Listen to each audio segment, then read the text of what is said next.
Welcome back to iFishNews, fishing podcasts, where you learn to fish by our trials and errors. Your host, Glenn, City Valley Fishing Field Team at COAF Field Team on YouTube. And this round we're talking, we're opening the Little Red Book of Fly Fishing, and we'll go through another 4 tips, and let's see where that takes us. And this round we've got 4 tips, and let's go ahead and run it down real quick. Tip 5 is going to be called Don't Get Cocky. Tip 6 is Stop in the Name of Love and a Good Cast. Tip 7, Hitting the Wall. Tip 8, Throw a Drink in My Face. And if you haven't guessed it, this is all about casting and fly fishing, fly casting. And so let's go into the first one, tip 5, Don't Get Cocky. We'll just take it right out of the book. The number 1 mistake most novice fly casters make is going back too far on the back cast. The only tip-offs are the noises of lines slapping the water or the rod tip scraping the ground behind them. This happens more often than not because the caster is allowing his wrist to cock too far back. As it relates to fly casting, the wrist versus arm equation is a difficult balance to describe. Remember this, the arm is the engine, the wrist is the steering wheel. Yes, sometimes it's all in the wrist, but that pertains to matters of aiming the cast, not powering it. When you let your wrist power your cast, you will inevitably crash. If you have a problem with your wrist overcocking, there are a few simple fixes that will help you capture the right feel. One is to get a large, thick rubber band, wrap it around your casting wrist, and then insert the rod butt inside the rubber band when you practice casting. If you find that the rubber band is flexing too much, odds are you're breaking your wrist too far. If you are wearing a long sleeve shirt, tuck the rod butt inside your cuff. It will have the same effect, and it will tell you when you're cocking your wrist too far on the back cast. Even seasoned anglers will tuck the butt end of their rods inside their shirt cuffs now and again to help them regain their stroke. And guess what? We've actually used that in our case, specifically putting the rod butt inside our rod or in our cuff of a long sleeve shirt. So, thumbs up on that one.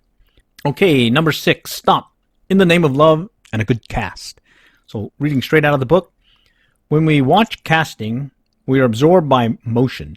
The back and forth motions of the rod, the fluid flow of the line trailing behind in symmetrical loops. Done correctly, it's a spectacle of motion, one that makes fly fishing so visually appealing. Always remember that the stop is a key component, one that makes all that casting motion work. A good cast is built by gradually accelerating the rod forward and stopping it precisely, then changing direction and gradually accelerating the rod backward and stopping it again to change course. With each stop, you let out more line. With more line, you exaggerate the time between stops. If you don't stop the rod crisply on the forward and backward strokes, if you just slush and slop your way forward and back with no precise rhyme or reason, you cannot load the rod. Your cast will drop, sag, flutter, and die. The stop is as important a concern as any motion or power in your cast. Stop with authority, forward and back, and you will cast farther, straighter, and more accurately.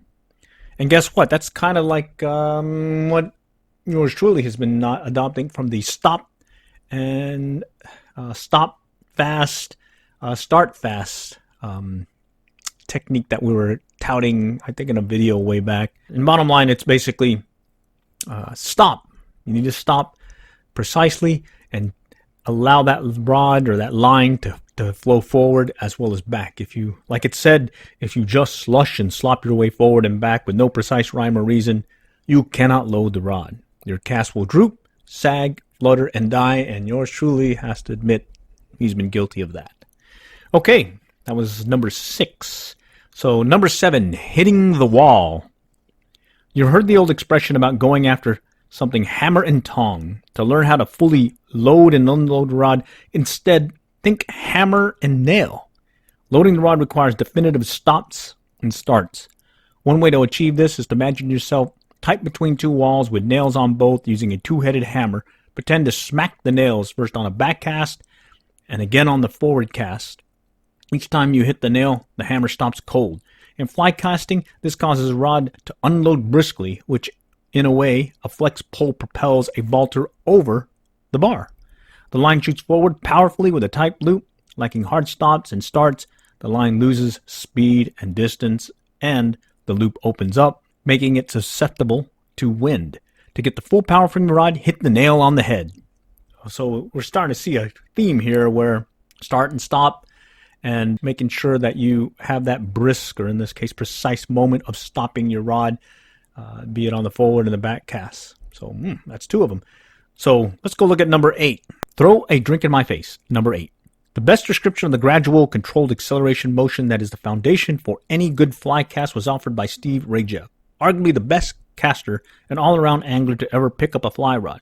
He said to imagine throwing a glass of water, or a beer if you're so inclined, toward another person. You don't just chuck it, you lift it off the table, accelerate as you aim, and then stop suddenly and let the liquid fly. Imagine doing that when you make your cast, and while you might not fling the line as far as Steve does, you will cast more distance and accuracy. All right, so that was it.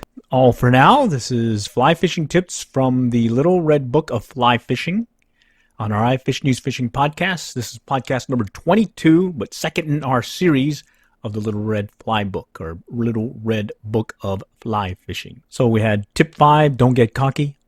Tip 6, stop in the name of love and a good cast. Tip 7, hitting the wall. Tip 8, throw a drink in my face. Well, please don't do that to me. Just pretend.